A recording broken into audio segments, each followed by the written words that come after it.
మిత్రమా, చాలామంది అమ్మాయిలు ఆస్తి అంతస్తు ఉన్నవాడినే పెళ్లి చేసుకోవడానికి ఇష్టపడుతున్నారు. అలా చేసుకున్న డబ్బునే కాదు, వాళ్ళని కూడా నీతిగా నిజాయితీగా ప్రేమిస్తే అంతకన్నా అదృష్టం ఇంకొకటి ఉండదు కదా ఆ అబ్బాయికి. కాదంటారా? ఉన్న బంధాన్ని సక్రమంగా నిలుపుకోలేరు, కానీ అక్రమ సంబంధాన్ని సక్రమంగా చేసుకునే రోజులొచ్చాయి. ఉన్న బంధాన్ని బొందపెట్టి కొత్త బంధంలో లోట్లు ఉండవా, రావా? ఎవడో పొగిడినంత మాత్రాన భర్తను వదిలేస్తే, అందంగా లేదని భార్యని వదిలేస్తే పొగిడిన వాడికి విసుగు రాదంటావా మిత్రమా? అందం అలాగే ఉండిపోతుందా? అందుకే దొరికిన జీవితంతోనే రాజీ పడాలి, సర్దుకుపోవాలి. అది జీవితమని తెలుసుకో మిత్రమా. ఆడపిల్లలకి ఒకటి చెప్తున్నా గుర్తుపెట్టుకోండి. నీలా నిన్ను ఉండనివ్వరు, మరోలా మారనివ్వరు, స్వేచ్ఛనిస్తారు, కానీ బందీగాని చేసేస్తారు. నువ్వంటే ప్రాణం అంటారు, కానీ నీ మాట కూడా విలువివ్వరు. నువ్వు లేకపోతే ఇంట్లో కష్టం అంటారు, కానీ నీ యొక్క కష్టాన్ని ఎవరు కూడా గుర్తించరు. విచిత్రం కదా. మాట మాటకి నాకెవ్వరూ లేరు అని ఏడవద్దు మిత్రమా. అడుగులకు మడుగులెత్తాల్సిన అవసరం ఉండదెవరు కూడా. వాళ్ళకి నచ్చినట్టు వీళ్ళకి నచ్చినట్టు ఉండాల్సిన అవసరం కూడా నీకు లేదు. నీకు నచ్చినట్లుగా నువ్వు ఉండు, అప్పుడే నీ జీవితం సంతోషంగా ఉంటుంది. నిజంగా ఒక అమ్మాయి మానసికంగా స్ట్రాంగ్గా ఉంటే తనని ఎవ్వరూ మోసం చేసే ఆలోచన కూడా చేయలేరు. నీ బలహీనతే అవతల వాళ్ళ బలమని గుర్తుపెట్టుకో మిత్రమా. నీకు ఎన్ని కష్టాలు ఉన్నా కొంచెం కూడా నీ కష్టాన్ని ఎవ్వరితో కూడా పంచుకోకు. నీ బాధ్యతను ఏం స్వీకరించలేరు కదా వారు. సహాయం చేశారని దిగజారాల్సిన అవసరం లేదు. గౌరవాన్ని మనసులో నిలుపుకో చాలు మిత్రమా. నాటకపు పలకరింపులకు, నకిలీ ప్రేమలకు ఎప్పుడు కూడా మోసపోకు. అర్థమైందనుకుంటా. రాతలో లేని వాళ్ళ కోసం ఆరాటపడుతూ ఉంటారు చాలామంది. బంధం అనుకున్న వాళ్ళని బంధనంగా అనుకుంటారు చాలామంది. సంతోషాన్ని ఇంకెక్కడెక్కడో వెతుకుతుంటారు. ఎప్పుడు కూడా కొందరి జీవితం ఇలానే ఉంటుంది మిత్రమా. చాలామంది ఇంట్లో ఆడవాళ్ళ స్థితి ఎలా ఉంటుందో తెలుసా?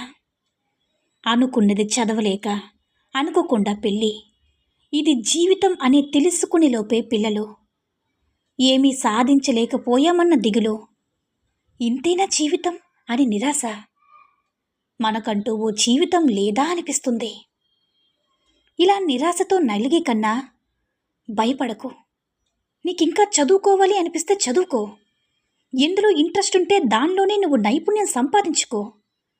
ఏది కుదరకపోతే ఉన్న దానిలో సహాయం మొదలుపెట్టు.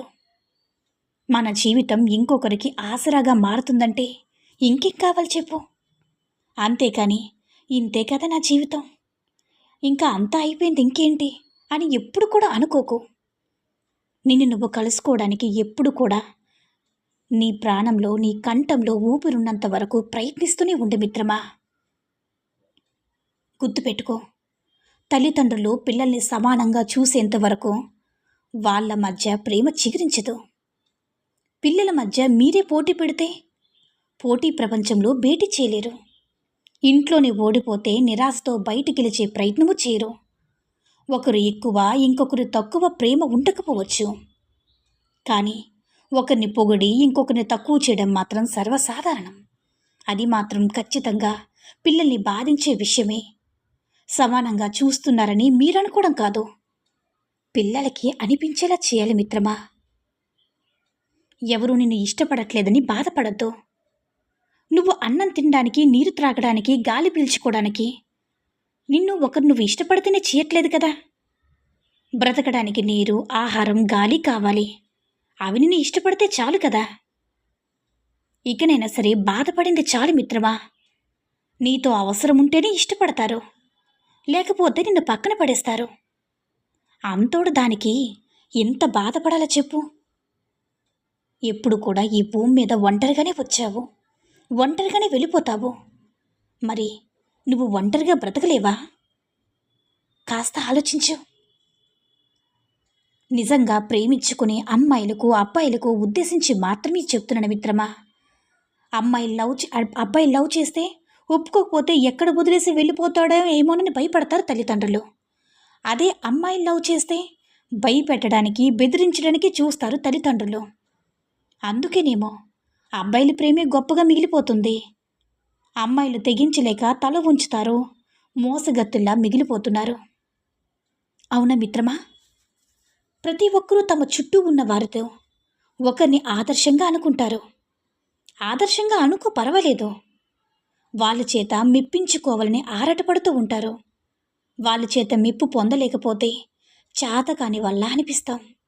మానసికంగా నలిగిపోతాం, కృంగిపోతాం. ఎదగడానికి ఆదర్శం అనుకో అంతే మిత్రమా. ప్రేమ, కోపం ఎలా అయితే సహజమో అలానే ఈర్ష్య కూడా సహజమే. మనకన్నా అందం ఎక్కువ ఉన్నా, డబ్బు ఎక్కువ ఉన్నా, తెలివితేటలు ఎక్కువ ఉన్నా ఇలా ఎన్నో కారణాలు ఈర్ష్యకు కారణమవుతాయి. అలాంటప్పుడు నువ్వు ఆ మనిషితోనే స్నేహంగా ఉండాలి. ఆటోమేటిక్గా మన అనుకున్నాక ఈర్ష్య తగ్గుతూ ఉంటుంది కదా. మన అనుకున్న వారి మీద ఈర్ష్య ఉంటే వాళ్ళు పొగిడేందుకు మీరే ముందు వరుసలో ఉండాలి. ఎవరు ఎందులో ఎక్కువైనా చివరికి గొయ్యి మాత్రం 6 అడుగులే అని గుర్తుపెట్టుకుంటే చాలు మిత్రమా. చాలామంది భార్యాభర్తల్లో తల్లిదండ్రుల జోక్యం ఉంటుంది. అది ఎంత ఉంటుందంటే, మా అమ్మకు నువ్విలా ఉంటేనే నచ్చుతావు, నువ్విలాగే ఉండు అని భార్యని శాసిస్తాడు భర్త. మా నాన్నకి నువ్వు జాబ్ చేస్తేనే నచ్చుతావు, నువ్వు వ్యాపారం చేయకు అని భర్తని అయోమయం గురి చేసేంతగా భార్య.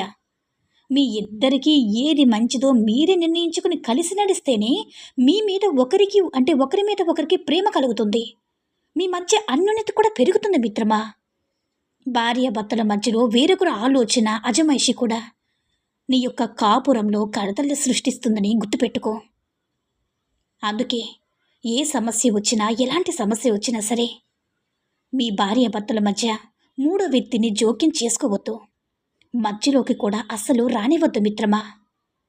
ఎందుకంటే జీవితంలో శాశ్వతంగా నిలిచేది మీ ఇద్దరు మాత్రమే. మీ కడుపును పుట్టిన పిల్లలు కూడా మీకు తోడుగా ఉండరని గుర్తుపెట్టుకో. కాదంటారా? గుర్తుపెట్టుకో మిత్రమా.